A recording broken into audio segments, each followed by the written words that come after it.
Jálùbáríkà mo dúpẹ́. Jálùbáríkà mo dúpẹ́. Jálùbáríkà mo dúpẹ́. Jálùbáríkà mo dúpẹ́. Jálùbáríkà mo dúpẹ́.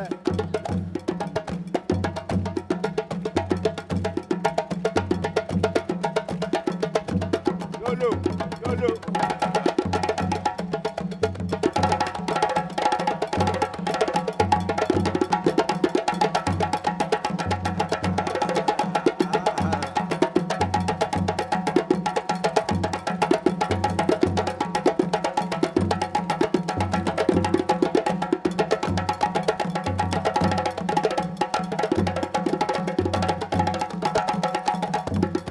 Ẹ káalẹ́ o, ẹ káalẹ́ o, jálàbíà ni àdúpẹ́, mo dúpẹ́, gbogbo wa la dúpẹ́. Jálùbáríkà mo dúpẹ́. Jálùbáríkà mo dúpẹ́.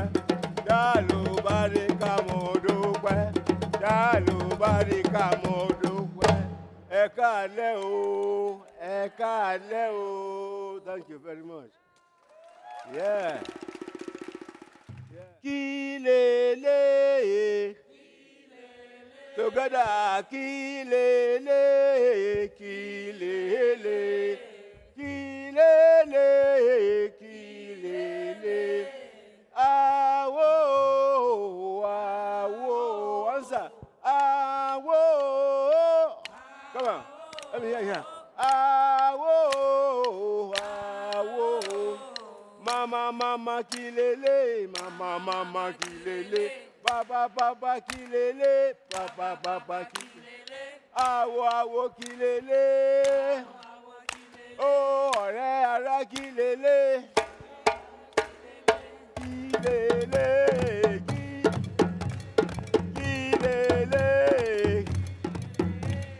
kilele, can I hear you, kilele. Sing loud, kilele.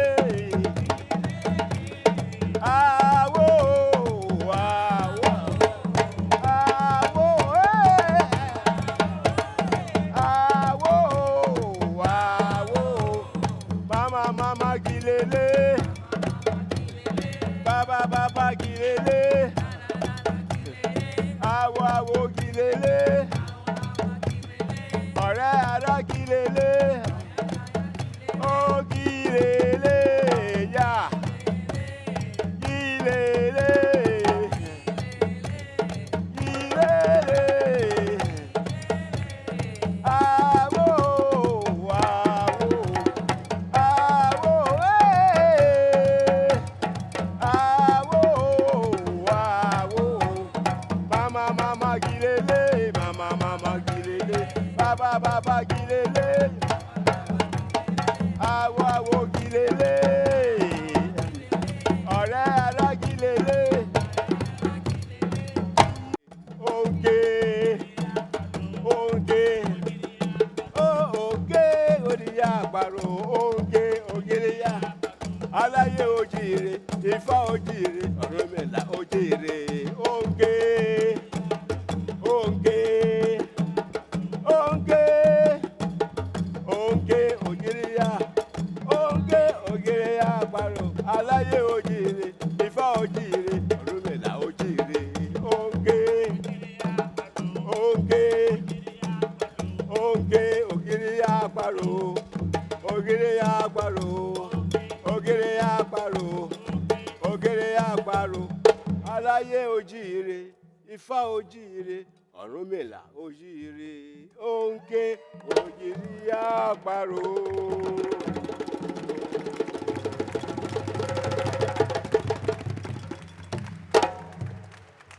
Thank you.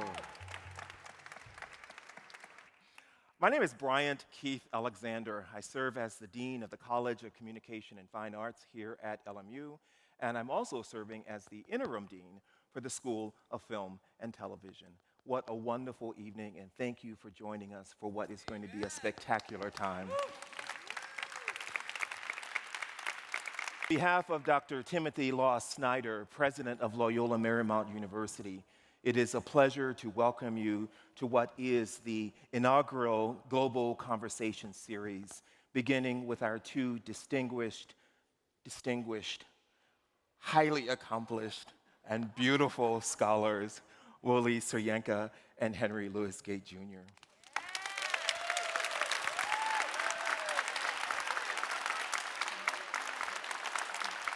This evening is organized by my sister friend, Dr. Theresia de Vroom, Director of the Marymount Institute for Faith, Culture, and the Arts here at LMU, in conjunction with Tesai Publishers. This event is further produced by my brother, John Flaherty, Associate Director of Campus Ministry and Director of Liturgy and Music.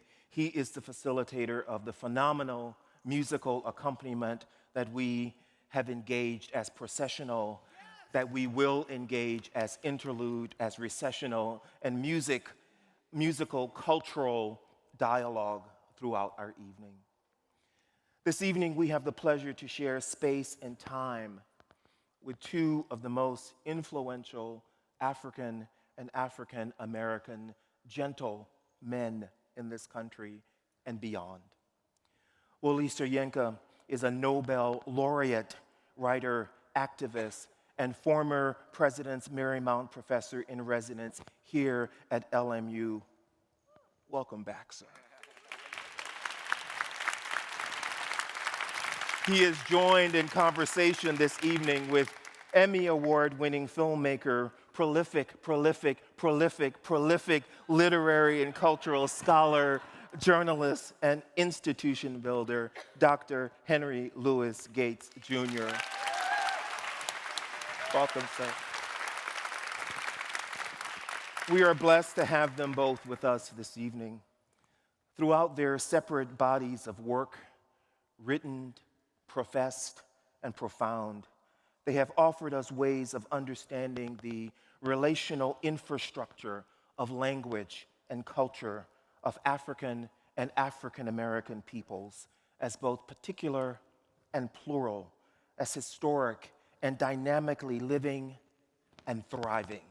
Their work is historical and contemporary, poetic and performative, critical and activist, offering us ways of seeing, knowing, and being, offering us templates of sociality in relation to our past, present, future, and with each other.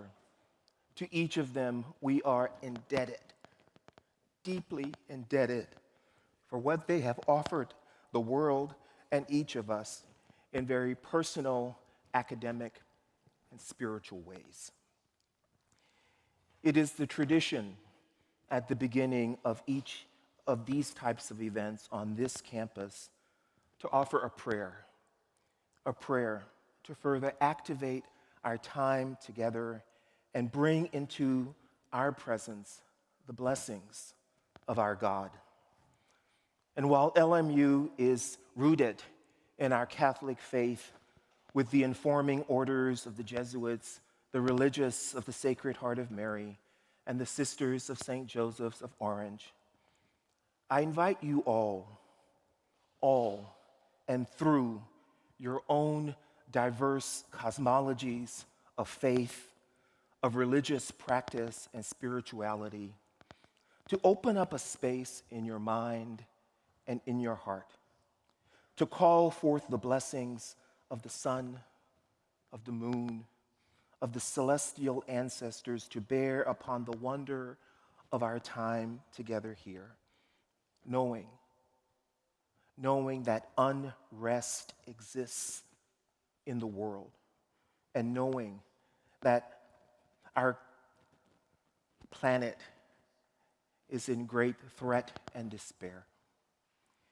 I call upon you to harness the best of your intentions, to will into being calmer spirits and peace in the world.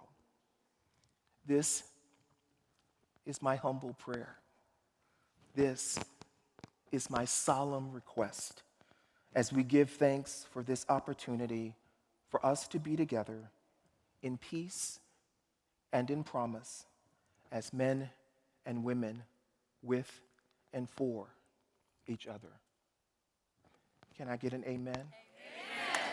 Amen. Amen.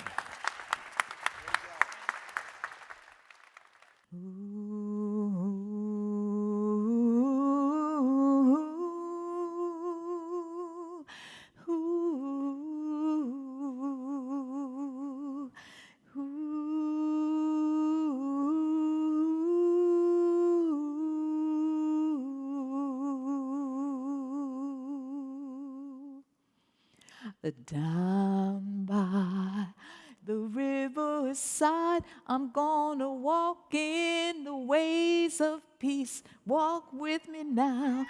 Down by the riverside, I'm gonna walk in the ways of peace. All till now. Down by the riverside, I'm gonna walk in the ways of peace. I ain't gonna study war no more. I ain't gonna study war no more. I ain't gonna study war no more. I ain't gonna study war no more. I ain't gonna study war no more. Gonna study war no more. I ain't gonna study war no more. I ain't gonna study war no more. I ain't gonna study war no more. I ain't gonna study war no more. I ain't gonna study war no more. I ain't gonna study war no more. I ain't gonna study war no more.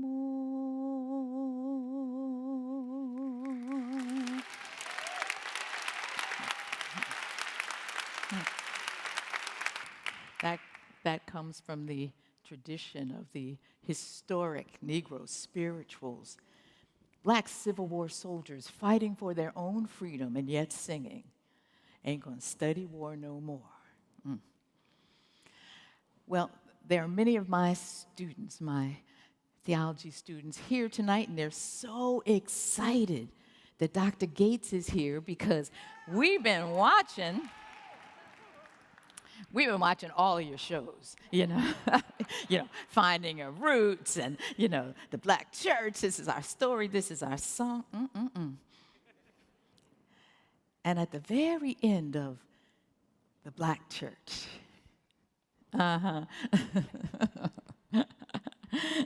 Dr. Gates sings a song, and I had to look that song up. I didn't even know that one, so thank you for helping me learn a new song. Song, some people call it I Believe I Will Go Back Home. Some call it The Prodigal Son. I believe I will go back home. Oh, I believe I will go back home. Oh, I believe I will go back home and be a servant of the Lord. Well, the prodigal son, he was a forward child. Always doing wrong. You know what I'm talking about? But after he left his father's house, he thought that he'd gone wrong. So he said, well, I believe I will go back home. Oh, I believe I will go back home. Oh, I believe I will go back home and be a servant of the Lord. Oh, I believe I will go back home. I believe I will go back home. Oh, I believe I will go back home and be a servant of the Lord. Now when his father saw him coming, he greeted him with a smile, and he threw his arms around him, saying, "This is my darling child." Oh yeah, oh I believe I will go back home. Oh I believe I will go back home. Oh I believe I will go back home and be a servant of the Lord. Oh I believe I will go back home. I believe I will go back home. Oh I believe I will go back home and be a servant of the Lord. I'm gonna be a servant of the Lord. I'm gonna be a servant of the Lord. I'm gonna be a servant of the Lord.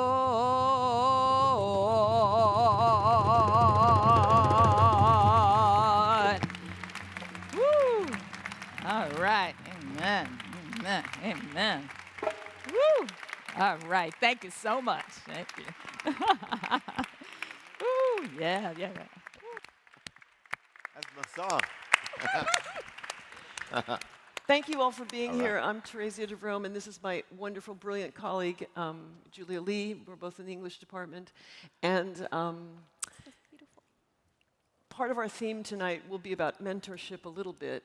So Julia was Professor Gates's best student at Harvard, which he only mentioned about 12 times this evening. It was teacher's pet, you know. And Professor Gates was Professor Soyinka's student at Cambridge in England. And I feel that one of the greatest privileges of my life is to become friends with Professor Soyinka, and has been such a great influence on my sense of what it means to be a writer or to be an artist or to have a moral sense and a core and extraordinary relationships. So we're going to just chit-chat for a little bit, and we'll have a little bit more music, chit-chat, and then there we are. So I thought that one of the things the two of you so have in common is that you're storytellers.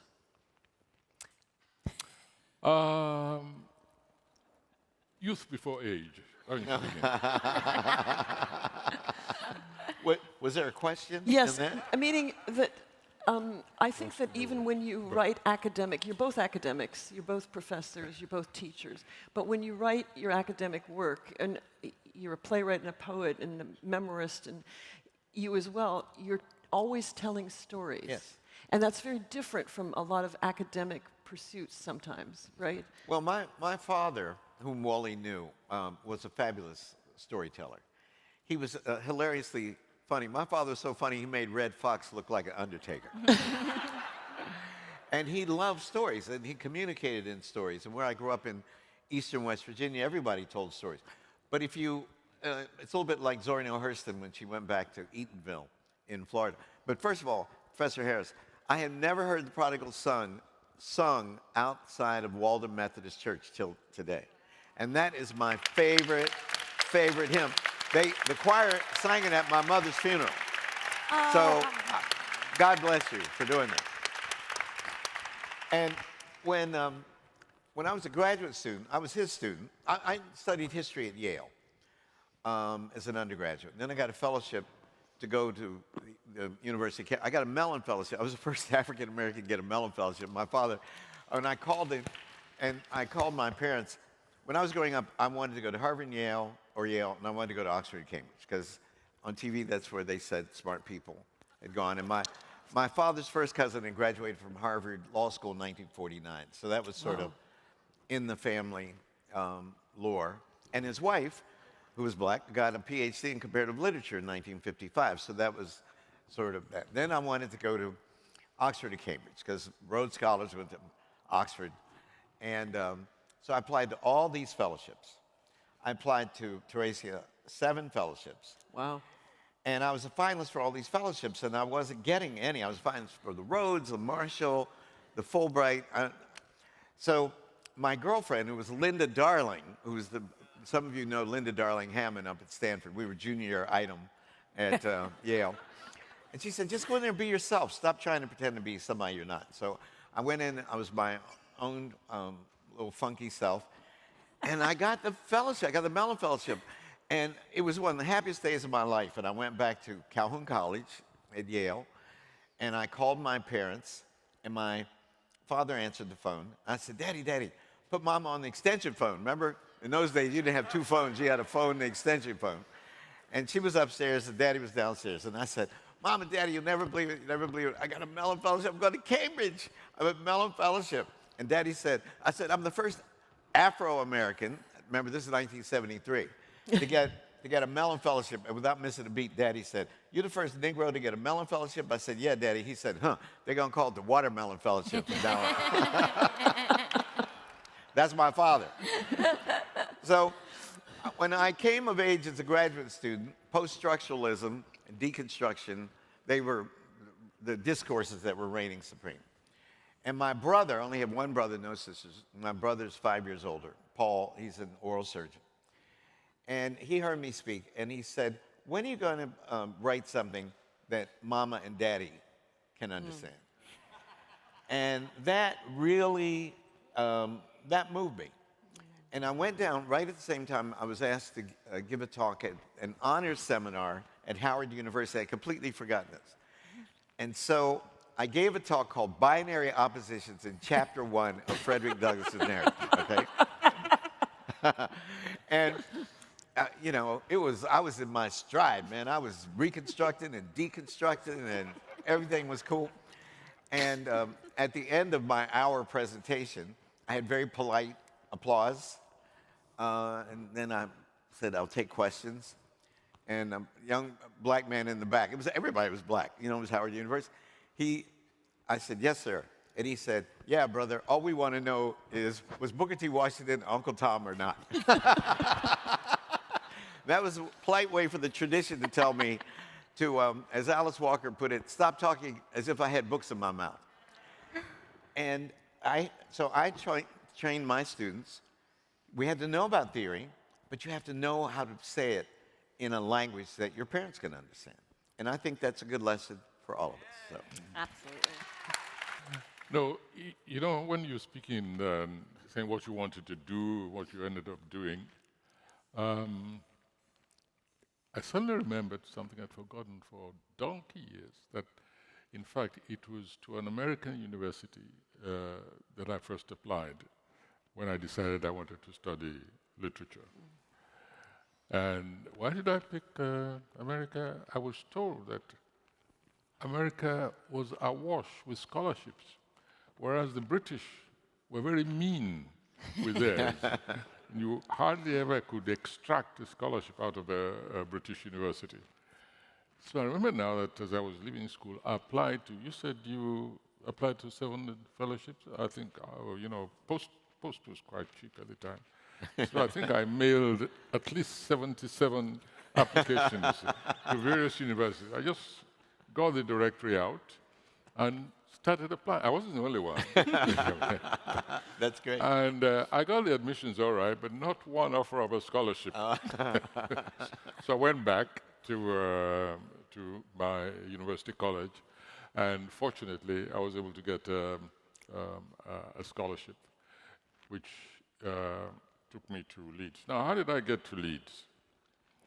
By the time the scholarship came from my, colonial government, not the British, but who were just moving slowly towards independence at the time.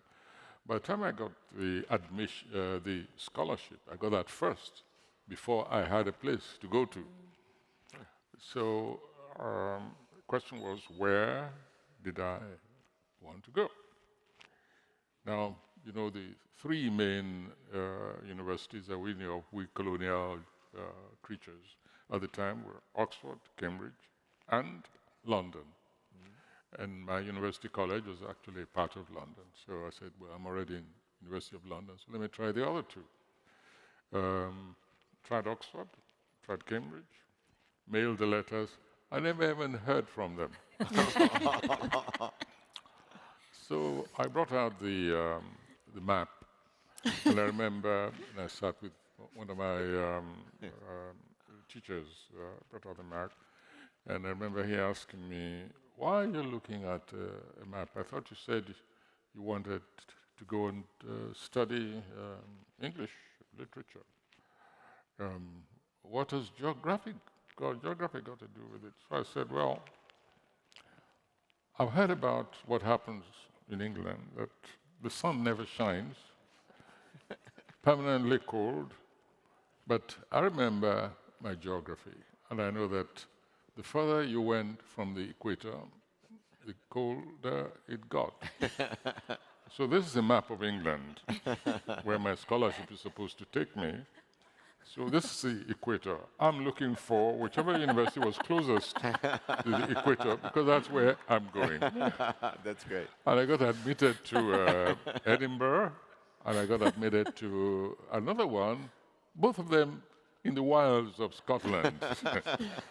And so I came further down, and well, Leeds wasn't exactly on the equator, but it was south of Edinburgh, and the other one, it wasn't Sheffield. I can remember now. Aberdeen. So I said, Leeds, there we come. And that's how I got to Leeds. That's great. Closest in England to the equator. I'm also wondering, you've been doing these projects where you're talking to people about their stories. You're investigating their stories. And when you wrote probably one of the most well-known plays that you've written, Death and the King's Horseman, it was reputedly based on a true story that circulated about what happened in colonial times in Nigeria. And you're looking for the truth of a story, and then you're also embellishing the story in some other way. Teresa is talking about Death and the King's Horseman, and when Wole received the Nobel Prize in 1986, becoming the first person of African descent to get the Nobel Prize in Literature.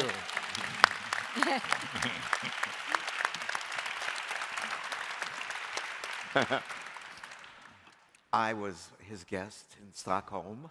What? Really? Yeah. You want to know how exclusive that was? And the Nigerian government sent a jumbo jet of Africans to Stockholm has never been the same, man. We rocked. The Grand Hotel was rocking when it was fabulous. So I was his student, and in Oxford it's called your tutor, and Cambridge it's your supervisor. So he was my supervisor, and he was introducing me to African literature mythology. And I'd see him every couple of weeks. And he said, I'm in the middle of a project, and I'll let you know when I finish, but I can't see you until I get finished. In those days, my students can't believe this, but there were no phones. You didn't have a TV in your rooms at Cambridge, and you didn't have a phone. If you wanted to communicate with someone, you wrote a letter, and you put it in the campus mail, and then they would respond. Very civilized, very civilized. And so I didn't hear from him, and then I got a note saying to come see him, and he didn't tell me what he was working on. But shortly after that, he asked if I was free on a certain date, and he had a drama troupe come and to do a reading of this play. And he didn't tell me anything about the play, but there was an African student, and he and I were the audience for the very first reading of Death and the King's Horseman. Wow. And that is the play that he wrote in a week. In a week. This play is so great. 1,000 years from now, people will still be reading Death and the King's Horseman. This is the person who has created a classic work of world literature that is timeless and sublime. Woo! Well, I think there are two narratives of interest surrounding this play. The first was how it came about. I'd heard about this it's a truthful story. I heard about it for some time, and I was going to work on it. But we had a Yoruba dramatist, his name is Duro Ladipo, And he wrote and directed, produced a play based on it called Obawaja. And for me, it is such a beautiful play that he wrote. In fact, that play toured. I remember Germany came to the States briefly, I think La Mama Theatre, I can't remember now. But anyway, as far as I was concerned, that was the end of it. A playwright, admired, had written it in Yoruba and really created a beautiful, tragic spectacle on stage. And so that was it. Until I became a fellow at Churchill College, Cambridge.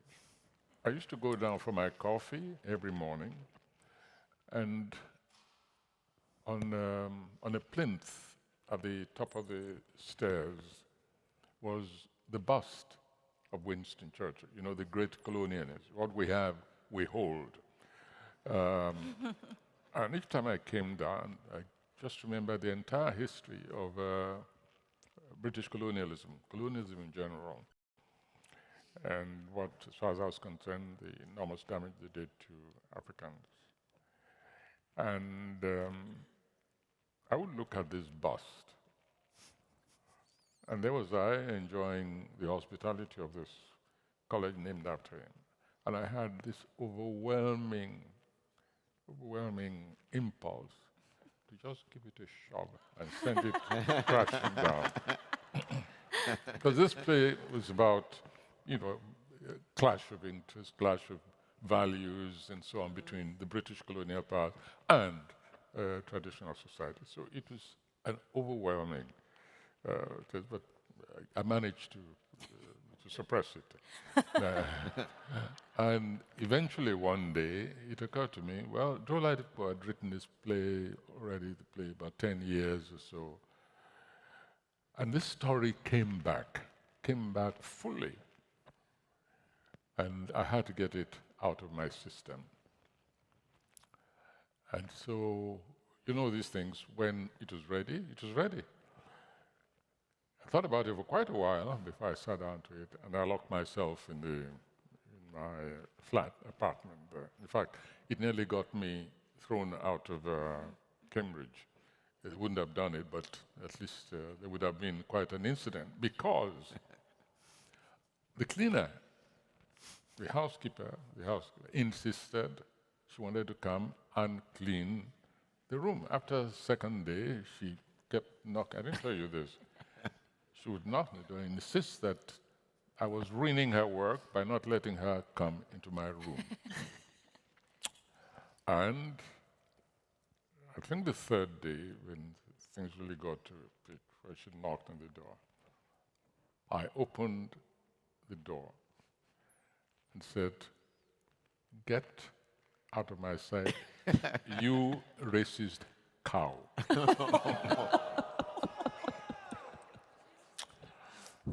And she went and reported to the housemaster. And he came afterwards to see me and said, the woman said, "I called her a racist cow." I said, "Yes." I said, "Because I'm convinced that if it had been a white fellow in there and said, 'Please don't disturb me, do not disturb' on the door," she would not insist. She would not have insisted on coming, knock on the door. I said, "So she is a racist cow. And if you like, I would drop my fellowship right now and go away." And after the second story, I have never told you this before. No, I didn't know but that. I thought it's about time I didn't know you got that. properly educated. Okay, all right. By me, Anyway, we finally sorted it out. I called the woman and I said, "Look, I can clean the room." I said, "Where I come from, I clean my own room. When I tell you I don't need you to clean my room, that means you get off. I can clean other rooms. Full stop." Anyway, I thought my watch was story. But the great thing about the play is that you would think a lesser playwright would have made it a play about the tension between tradition and modernity, the Yoruba way of life, the British colonial way of life. But the reason for the outcome of the play, and it has two tragic outcomes at least, is indeterminate. You never know there's the king is dead. It takes place in 24 hours. It's a classic play, right? The king is dead. The horseman of the king is the leading noble of the court. And his job, he's the favored of all the nobles in the court. Because he lives in order to die. He is to die 30 days after the king is dead. He's the horseman of the king. And his job is he's to dance himself to death. And when there's a full moon, and he is to lead his master, the king, through the gate of transition to the other world. And at the precise moment when he is to transition, doing this beautiful rhythmic death, he vacillates just long enough. And you know that something's going to go wrong on this day because he has any wish that he wants. And the play opens. And he sees a virgin betrothed, a woman betrothed, and he takes her as his wife. So it's a day he's supposed to die. So it's the marriage of Eros and Thanatos, if you think about it. And you know that's an act of hubris. And you know this is not going to go well. And it doesn't. It's so you never know why he fails to make the transition. Because the British colonials are trying to break the door down to keep this savage ritual from taking place, because it's a suicide, right? But he also has tasted the earth. You know, he has the earth in his fingers, because he's married on the day that he's supposed to die. You know, he's taking another wife, and another man's wife. She's betrothed, and you know that this is not good.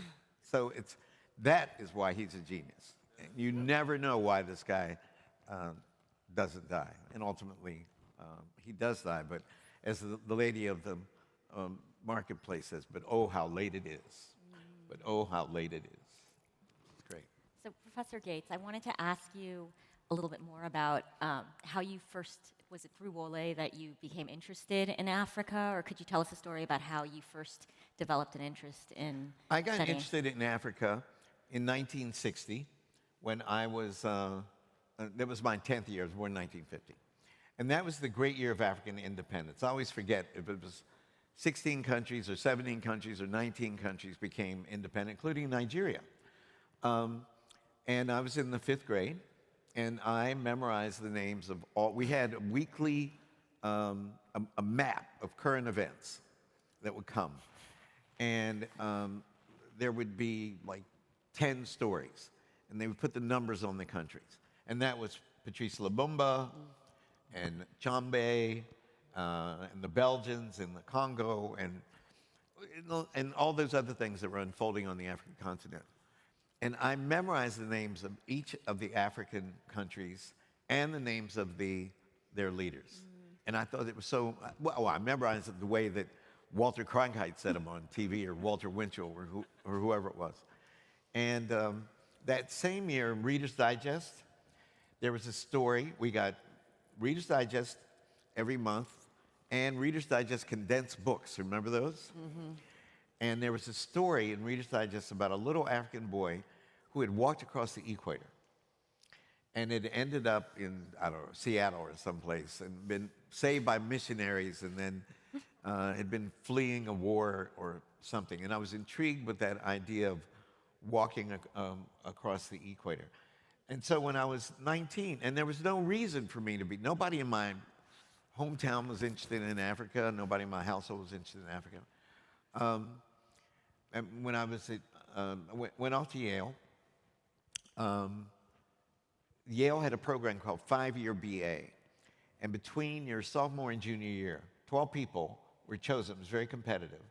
And if you were chosen, you got a gap year, halfway through your undergraduate education. And I was chosen, and I was pre-med. I was raised to be a doctor. You know, my mother, we're here in the blessed, our room has been blessed already, right? For my mother, God rest her soul, in heaven was the Father, Son, the Holy Ghost, and a medical doctor. You know, that was Skippy Gates was going to be a medical doctor. For Christmas, I got a stethoscope. You know, birthday dissecting kit.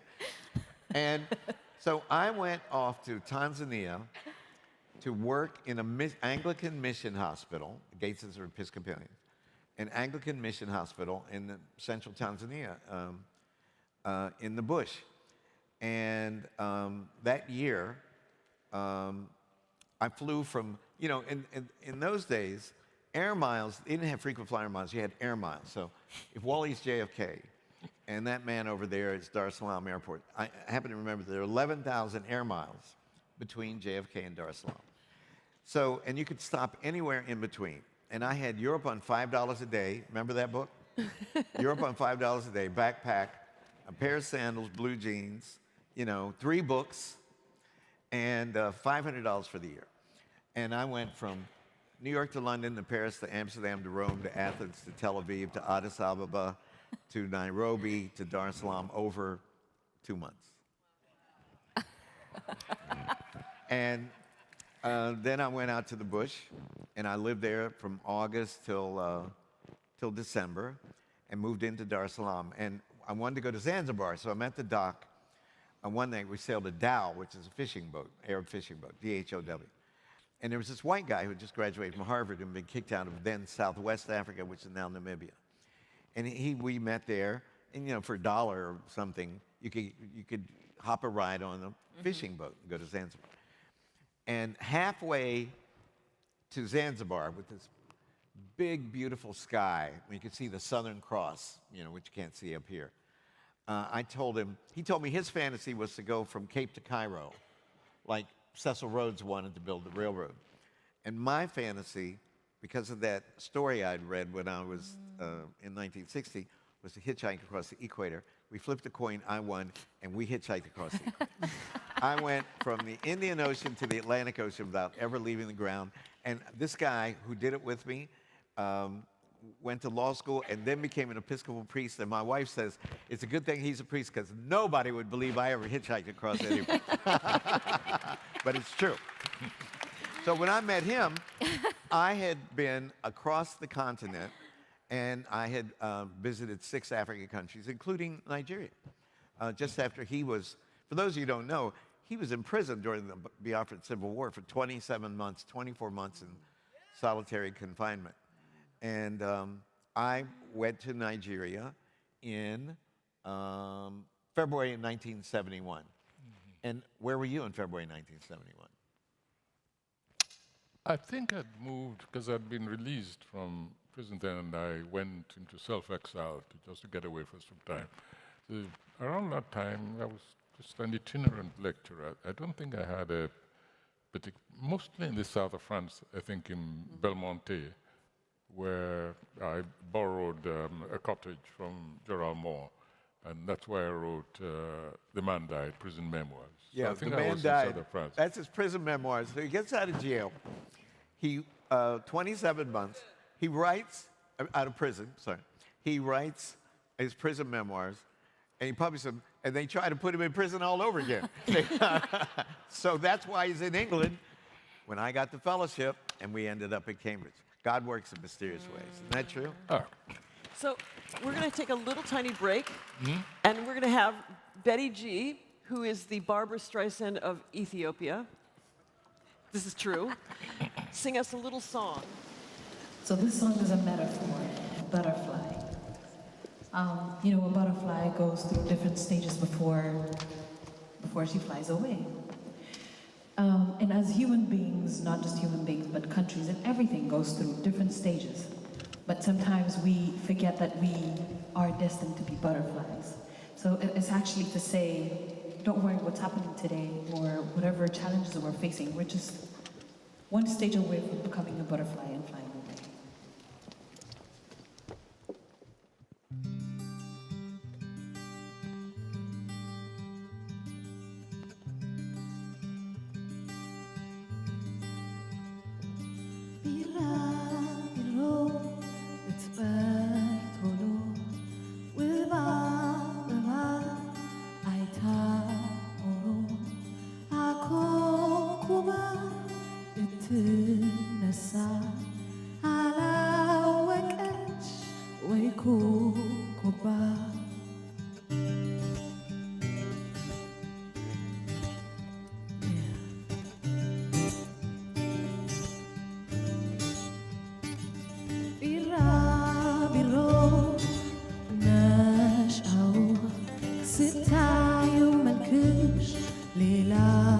ሆኖ ተስፋሽ ምነው ተመናምኖ እውነትን ተውሽ እንዴት አሰብ ታምኖ ባባጨጓሬ ውስጥ ግን ሁሌ አይኖርም ስሚኝ ዛሬ ኧረ ቢራቢሮዬ ስቀኝ ቀስ በይና ባንዴ መች ይበረራል ሂደት አለውና ኧረ ቢራቢሮዬ ስቀኝ ቀስ በይና ባንዴ ነው መች ይመጣል ሂደት አለው ገና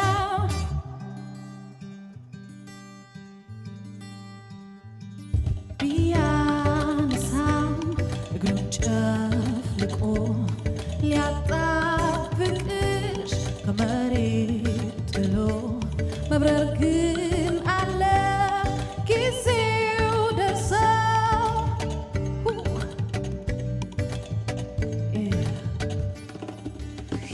ኧረ ቢራቢሮዬ ስቀኝ ቀስ በይና ባንዴ መች ይበረራል ሂደት አለ ገና ኧረ ቢራቢሮዬ ስቀኝ ቀስ በይና ባንዴ ለውጥ መች ይመጣል ሂደት አለው ገና በቀለማት አብደው አበቦች ተከቦ በማዛ ታውዶ ከአንዱ አንዱ በሮ ይታይሻል ክንፍሽ በር በምናብሽ የመለወጥ ህልምሽ ሲላውስ በሆድሽ ታዲያ ቢራቢሮ አይሆን ተቸኩሎ ያልሆኑትን ሆኖ ሂደትን ተጠልቶ ብዬ የምነግራት ልቧን ልመልሳት ከድካም ከጥፋት ግልብ ብዬ ሳያት እቺ ቢራቢሮ እኔ ሆኜ ኖሮ ኧረ ቢራቢሮዬ ስቀኝ ቀስ በይና ባንዴ መች ይበረራል ሂደት አለው ገና ኧረ ቢራቢሮዬ ስቀኝ ቀስ በይና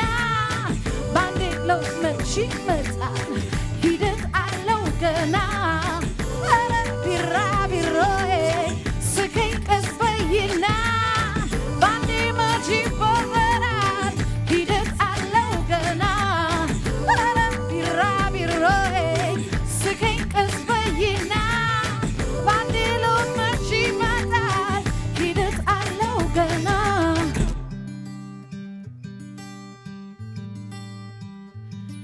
ቢራቢሮ ልትበር ቶሎ ውብ አበባ አይታ ኖሮ Thank you. Thank you. I had a question that is about this idea of ancestry, which, as somebody who helps other people find their roots and figure out their ancestry, who, for both of you, Professor Soyinka, perhaps first, who do you see as your ancestor? Who do you see as the person that you see yourself following in the footsteps of? I have a feeling that it's an amalgam of a composite of many individuals, personalities, so on. And my mind went almost immediately to an uncle of mine, whose biography, in fact, I was going to write before he died on me. He represented certain, he was a force, a traditional force, and yet he was quite sophisticated as a Western educated person.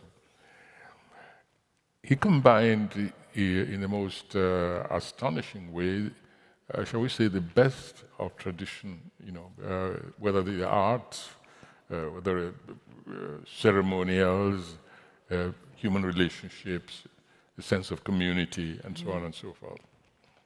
And he was the principal of a school I first attended before I went to government college, what you call the high school. I began high school somewhere, finished somewhere else. And you all actually know him indirectly because he was uncle to Fela. He was father to Fela, and I was my uncle. And he was a disciplinarian. The 2 years I was there, I was happy to get out of that school. He beat the living shit out of me. it was both as principal of that college and as my uncle, he had double right to beat me. And I think he didn't lack for cause in those 2 years. But I loved him. I admired him a lot. He was musical and he was also fierce, a fierce anti-colonial.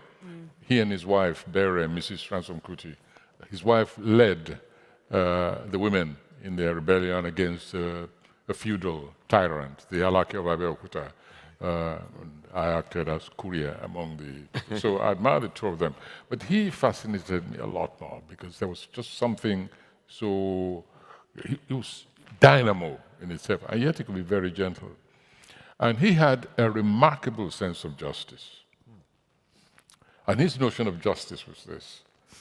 If you were accused of anything, he created a court and you had to defend yourself.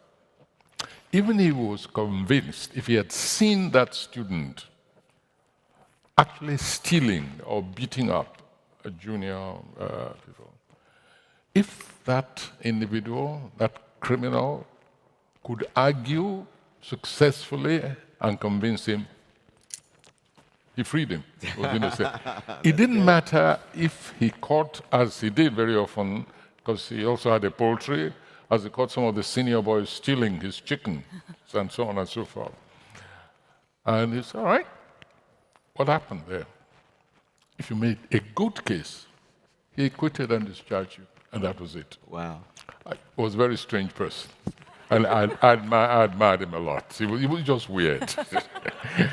And unfortunately, he died. But because he died, and I wanted to capture that whole atmosphere, I wrote Ake, The Years of Childhood. Yeah. He was the inspiration for that book. Oh, that's because great. I just missed the opportunity of narrating my background through him. So I just stuck to the background, and that was Ake, Years of Childhood. So I consider him a real ancestor. So what were you doing to cause this good Warrant man to beat you? All right. Let me tell you how ridiculous the man could be. I want this. The man had a notion of, first he was into horticulture, nature, and so on. You know, I take after him in that respect.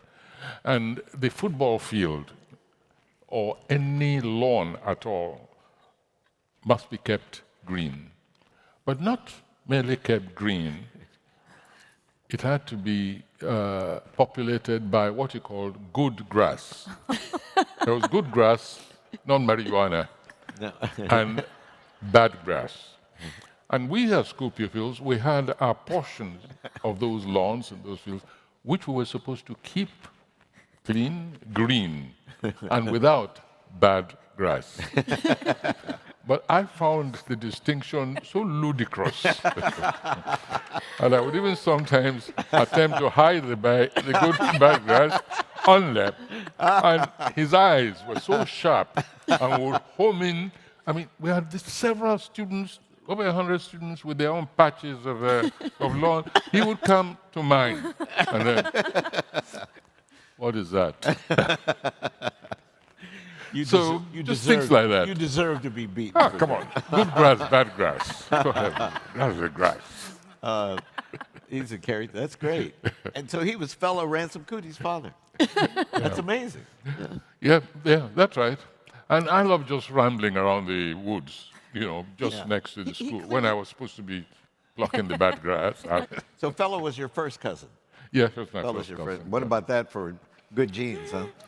Yeah. And I gave him his first turn on a stage, because when I had my night at British, at the Royal Court Theatre in London, and I had a night of poetry, I invited Fela to come and play the saxophone. Oh, wow. A compliment to my poetry. Wow, that's and that great. was his first appearance on stage. Did he give you royalties subsequently for launching his career? Well, No. British theatre. What about you, Professor Gates? Who do you see? You know, it took me a lot of years to realize, but my first image of a writer was right under my nose, my own household. It was my mother. I always already said that my father was a fabulous storyteller, and he was. But my mother, well, 1957, the schools where I grew up is halfway between Pittsburgh and Washington, D.C., in eastern West Virginia, on the Potomac River in the Allegheny Mountains. And it turns out, now that genealogists have, I'm the most genealogically studied black man in the history of the world, and the most DNA tested. Turns out my family on both sides, my mother's side and father's side, have lived in the Potomac Valley in the Allegheny Mountains for 200 years. My family never moved. I'm a Redman on my mother's side, and I'm a Redman on my father's side. So there are a handful of black people there in West Virginia, period, but most of the black people live in the coal fields in the southern part of the state. And this is near Harper's Ferry. And you all know about Harper's Ferry because of John Brown. And so Brown v. Board's 1954. Schools integrated in my county in 1955 without Rosa Parks or Martin Luther King or anything. So I went to the white school starting in 1956. In 1957, my mother was elected as the first colored secretary of the Piedmont PTA. And that was a big deal. And every month, all the black people in town, mostly the women, would get all dressed up like it was Sunday, like going to church, and they would go and watch my beautiful mother read the minutes from the previous PTA meeting. And I would be there, I'd have my little white shirt, my little tie on, and I'd look up at this goddess, you know, reading. And not only did she become the first colored secretary of the PTA, representing the race, of course, she would write the obituaries for all the black people in the Potomac Valley when they died. The newspaper would call, say so-and-so died, and she would write their obituary. And she would read that obituary as a eulogy in church. And I would, before I started school, I would go to all these funerals with my mother.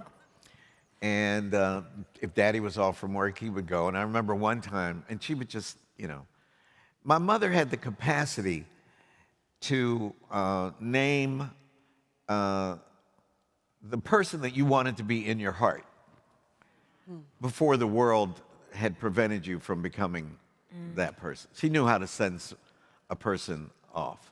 And I remember we were walking home. I was just a little kid, and I was holding my parents' hands, and we were coming back from the church. And my father, she called him Gates, and her name was Pauline. And Daddy said, Pauline, you did a good job. You did a good job today. And she said, really, Gates? And he said, yeah. He said, at one point, he said, I started to stand up, open the casket to see if that son of a bitch was still in the...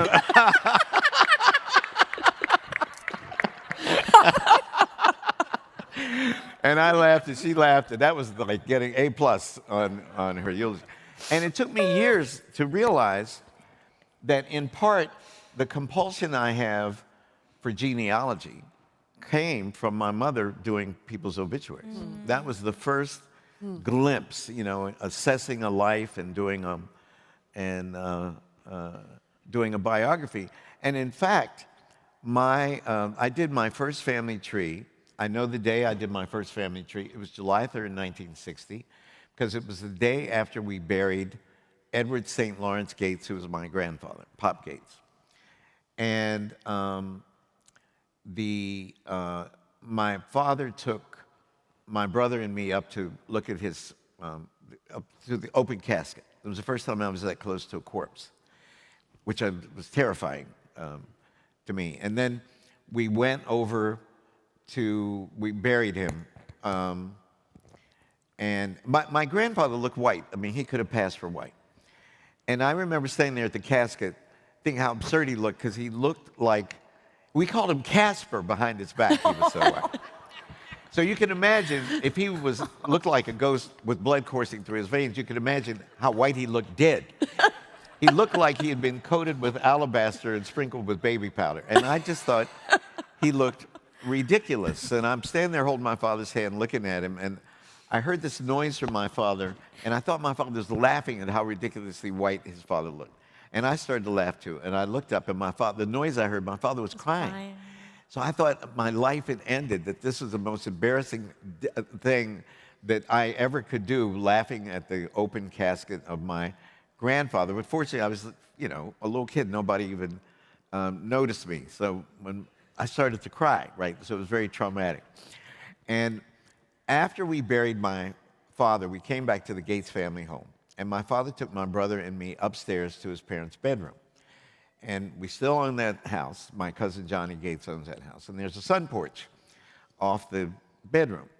And he took my brother and me out on the sun porch. And there was an armoire there, and he opened it up, and it was full of bank ledgers, because my grandfather was a janitor at the First National Bank in Cumberland. And it turns out he was stealing these bank ledgers and using them as scrapbooks. No. And my father was looking furiously for something in one of these scrapbooks, so he took out 3, 4, 5, 6, 7 of these bank ledgers, and he's on the floor, and he's turning the pages. And finally, he finds what he's looking for. And he said, "You boys, look." And we looked over his shoulder, and it was an obituary dated January 6, 1888. And it said, "Died this day in Cumberland, Maryland, Jane Gates, an estimable colored woman." And then he pulled a picture of her out between the leaves of this scrapbook. It was a sepia photograph. She was a slave, he said, till slavery was abolished in Maryland in 1864. And she was a midwife, and she was in her midwifery costume. And he said, "She's the oldest Gates we've ever recorded. I never want you to forget her name, and I never want you to forget her face." And my brother and me, my brother and I looked at each other, and that's all my father said. And then he put the scrapbooks, closed the scrapbook, and put all the 6 bank ledgers back in the armoire. We went downstairs, had the repast, and we drove home 25 miles away. And the last thing I did before I went to bed, because I had read Webster's dictionary, and that obituary, remember, had said, "Died this day in Cumberland, Maryland, Jane Gates, an estimable colored woman." And the last thing I did before I went to bed was look up the word estimable, because I didn't know what it meant. And the next day, after the colored picnic, because it was right on the eve of the 4th of July, on the way home, I asked my father if he'd buy me a composition book. And we stopped at Red Bull's newsstand, and he bought me a composition book. And that night, in front of our little 12-inch black and white TV, I did my first family tree. Wow. I interviewed my parents because I wanted to know how someone who looked like me with my phenotype could have, as a grandfather, a man who looked so white, we called him Casper behind his back, and then how he could be the grandson of a woman who clearly looked African, of African descent, who was this funny-looking person who was something called a midwife. And I was able to go back to my great-great-grandparents on my mother's side, and on my father's side to Jane Gates. And Jane Gates' children were fathered by a white man. And she only told her children that they all had the same father, but she never never revealed his identity. She took the secret of his identity to the grave. And now, a genetic genealogist, purely using DNA, a brilliant woman named C.C. Moore, has found the identity of my great-great-grandfather, and we're revealing it next season in Finding Your Roots. Oh my God! Nice.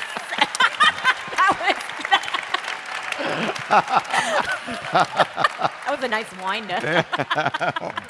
So just knowing a little bit about your biography with your mother, I think you called Wild Christian, is that correct? Wild Christian. And she was very important to you in terms of your activism politically. Yeah. Before I answer that question, please, there's something a confession which I want Skip to make tonight. Please remind me about that. Yes, I want to make a public confession. Are you a priest? Yeah. Are you a priest? Yeah. Yes. He's my priest. Well, I call her Wild Christian because her Christianity was wild. She was on such terms with the supreme deity, whom she called Papa God. And I grew up in a Christian household, and she was a petty trader. But one thing she never joked with was her Christianity. She was also an evangelist, if you like. On certain days, they would all go out and try and convert the market women and market the traders, go to the markets, the Bible. And I used to follow them around. I had no choice. And I used to feel so sorry for these people when my mother at the head, they roll down the holy God gospel on their heads, and I used to watch this. In the market, especially the traditional part of the market, we had all the various the herbs and so on, which were considered, of course, pagan, even traditional healing. But at the same time, you had dried squirrels, maybe, or dried rodents, or bats, or whatever. So you had, different kind of things, and they would home in that very section of the market, which I found the most colorful, the most interesting. I was a disaster as a Christian from childhood, even though I was a chorister. I had to go there. I enjoyed singing in church, but I don't think I ever really was, I think the holy water at baptism somehow was polluted when it came to my. But she was very conscientious in terms of upbringing. She also wielded a good cane. But more than that, we were terrified of my father. He was a cooler, calmer person, but his discipline was worse. And he was also a great lover of cottons and flowers and roses and so on. And I loved helping him tend all those things. So she was great. And she was the lieutenant of Mrs. Kuti, the mother of Fela, when Mrs. Kuti, nickname was Bere, when she led the women, and they succeeded in toppling the Alake of Abeokuta.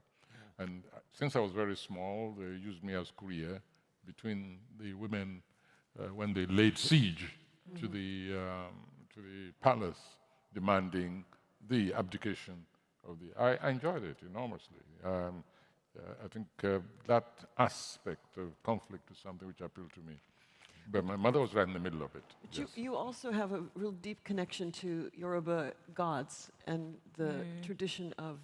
Yes, again, from childhood, I was more attracted to the traditional deities. That was possibly due to the influence of my grandfather on the father's side, who was a traditionalist, before the poor man was converted to Christianity. He just couldn't stand the onslaught any longer, and he gave up his Yoruba name and became Josiah. Yeah, I think that was the name they gave him. But that really, his belief, his worldview, and so on, resonated with me right from childhood. Thank God. My sort of guardian companion deity, because I'm not really a worshipper. I don't worship any deities, but my companion avatar, if you like, or demiurge, is Ogun. Has always been the god of iron, of metallurgy in general, of poetry. A contradiction also, like I am, a lover of solitude, and at the same time, constantly on the active side. Let's put it that way. Don't forget, I want him to make a public confession. Oh, yeah. what's we'll your do a Are public you winding confession. up? Yeah. Yes, Let me read. Okay, yeah. Since this is a Confession. since this is Catholic a Church. mentor-mentee session, Let me I drink want the whole world to know Let me drink some how he deceived me into accepting him as a student. And I'll simply ask him, how is your Muntu these days? You're terrible. You're terrible. So I get to Cambridge, and remember, I'm going to come back and go to med school, right? But I wanted to go to Oxford, Harvard, Yale, Oxford, and Cambridge. So I got the fellowship, so I'm at Cambridge. So I was going to get just a throwaway degree. Not a throwaway degree, but... So Great, thanks. That's good. Yeah, throwaway degree, exactly. I'd always loved literature. Remember, I had a BA in history, but I took some pre-med courses, and I took tutorials in inorganic chemistry, biology, and physics while I was at Cambridge. But you didn't know that. But I did not know that. And I decided to study a new field, which is English. And to get a degree, to get a second BA. And at Oxford and Cambridge, your BA automatically turns into an MA in 5 years if you send in 5 pounds. True story. The easiest MA in the whole history, in all the academy. So often you see these Rhodes Scholars that master's degrees, all bullshit. They just sent in five pounds and they got a master's degree. So remember, I'd already been to Africa. I'd lived there. And I said, I would like to study African literature since I was getting the second BA. And the supervisor at Clare College, Cambridge, said, you're in luck. There is a Nigerian writer who's here in exile from Nigeria. And he's over at Churchill College. So maybe he'll do some supervisions with you. He had been rejected by the English faculty because the English faculty at Cambridge was so racist. They said African literature wasn't really literature. It was anthropology. So his appointment was in the social anthropology department. Isn't that? And 13 years later, he gets a Nobel Prize. My man. Which nobody at Cambridge is going to get. So I got to. This is the confession. So I never heard of him, and I look at his name. You think he's Polish, right? Wole Soyinka. Wole Soyinka. I didn't know what he looked like. I didn't know nothing about him. So I put that letter, remember, in the mail to Mr. Soyinka. It's Wole Soyinka, by the way. But I didn't know how to say it. And I said, I would like to blah, blah, blah. And he said, well, come see me, and we'll see if this can work out in his letter. So I had got my best dashiki. Had a closet full of dashikis, baby. I had a 2-foot-high afro. I know y'all can't believe this, but I did. I had some light blue sunglasses. I was styling, I was profiling. And we had the one African course that everybody at Yale took, all the black kids, was Robert Farris Thompson's from Africa to the transatlantic tradition. That's what it was called. From Black Africa to the Black Americas, and in it was an art history course, and he had 3 slide projectors, and he would show a motif from Africa, a visual motif from Afro-Latin America, and one from Black America. It was a bad course, and it really taught me a lot. But the book that we used was by Jan Heinz Jan, and it was called Muntu. And it is, nobody reads it today, but it was all the rage in the late 60s and the early 70s. And he was a German guy, and he claimed to have looked at all these various African cultures and reduced them to their repeating essence. That there was a transcendent African identity and value system. And there were like 6 or 7 principles under Muntu, like Muntu, Huntu, Muntu. I'm making that up, but they all rhyme with Muntu, right? So I stayed up half the night before going over to meet him because I was trying to blow his mind, to show him that I was bad, that I was hip on the Muntu thing. You know what I mean?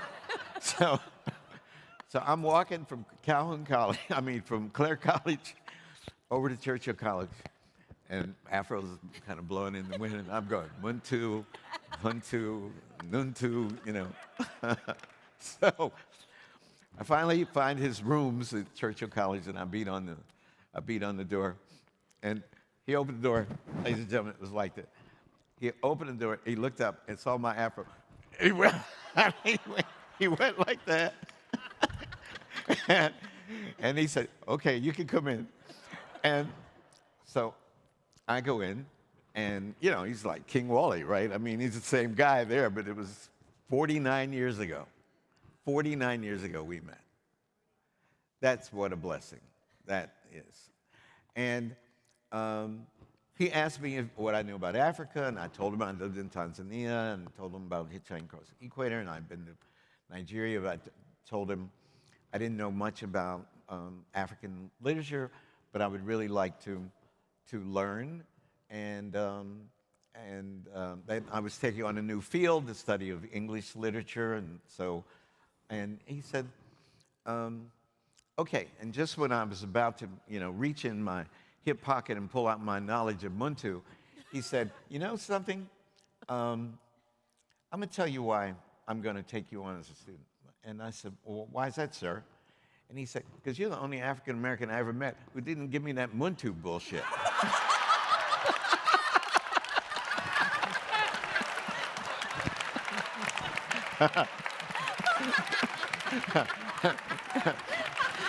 So wait a minute. So what did I do? I said, Muntu? What's that?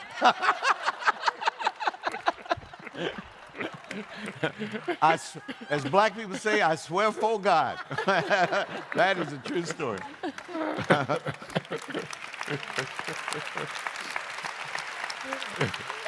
I would like to ask Wally to read. This is when Elation Oba is doing the dance of death.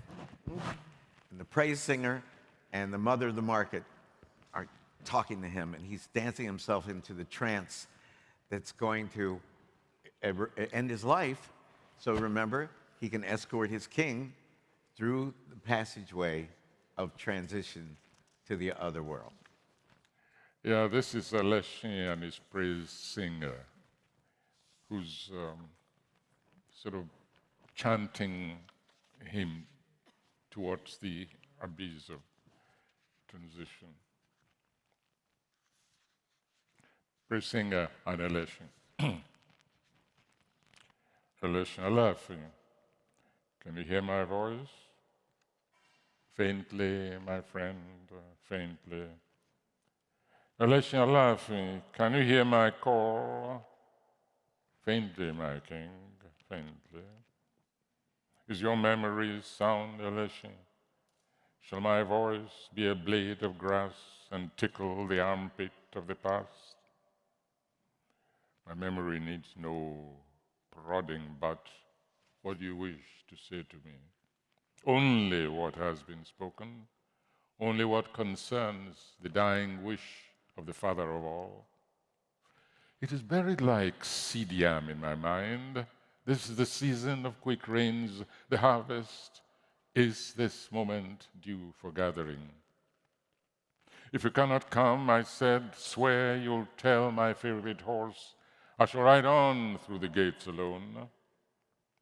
Elation's message will be read only when his loyal heart no longer beats. If you cannot come, Elation, tell my dog I cannot stay the keeper too long at the gate. A dog does not outrun the hand that feeds it meat. A horse that throws its rider slows down to a stop. Elation Alaafin trusts no beasts with messages between a king and his companion. If you get lost, my dog will track the hidden path to me. The seven-way crossroads confuses only the stranger. The horseman of the king was born on the recesses of the house. I know the wickedness of men. If there is weight on the loose end of your sash, such weight as no mere man can shift, if your sash is earthed by evil minds who mean to part us at the last, my sash is of the deep purple alari. It is no tethering rope. The elephant trains no tethering rope. That king is not yet crowned who will peg an elephant, not even you, my friend and king. And yet this fear will not depart from me. The darkness of this new abode is deep. Will your human eyes suffice? In the night which falls before our eyes, however deep, we do not miss our way.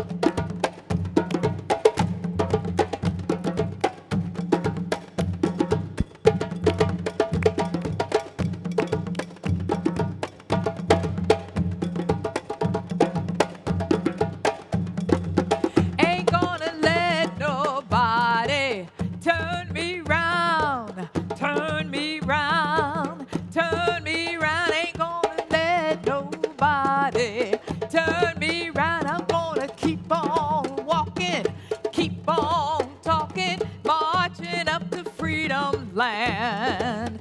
Ain't gonna let nobody turn me round, turn me round, turn me round. Ain't gonna let nobody turn me round. I'm gonna keep on walking, keep on talking, marching up to freedom land.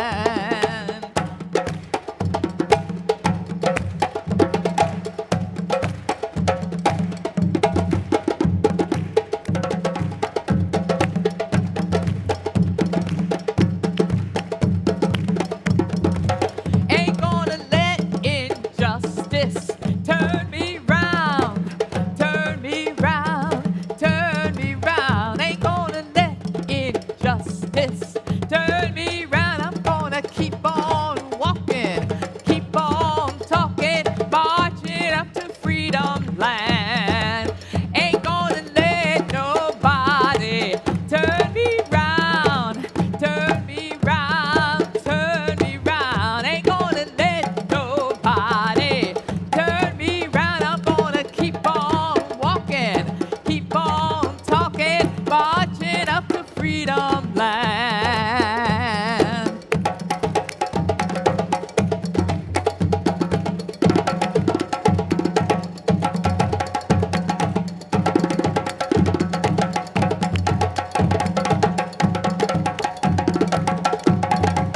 Ain't gonna let racism turn me round, turn me round, turn me round. Ain't gonna let racism turn me round. I'm gonna keep on walking, keep on talking, marching up to freedom land.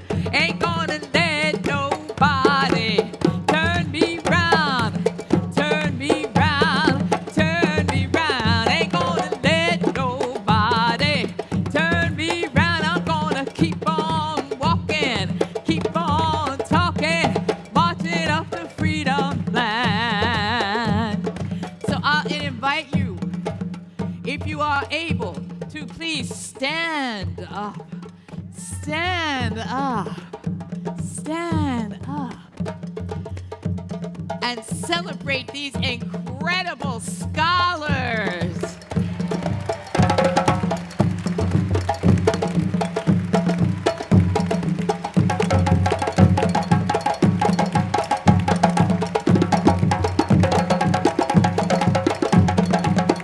And please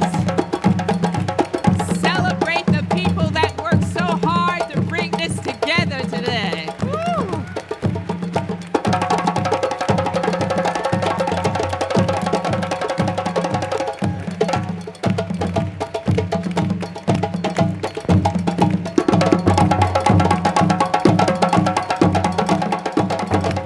Ain't gonna let nobody turn me round. I'm gonna keep on walking, keep on talking, marching up to freedom land.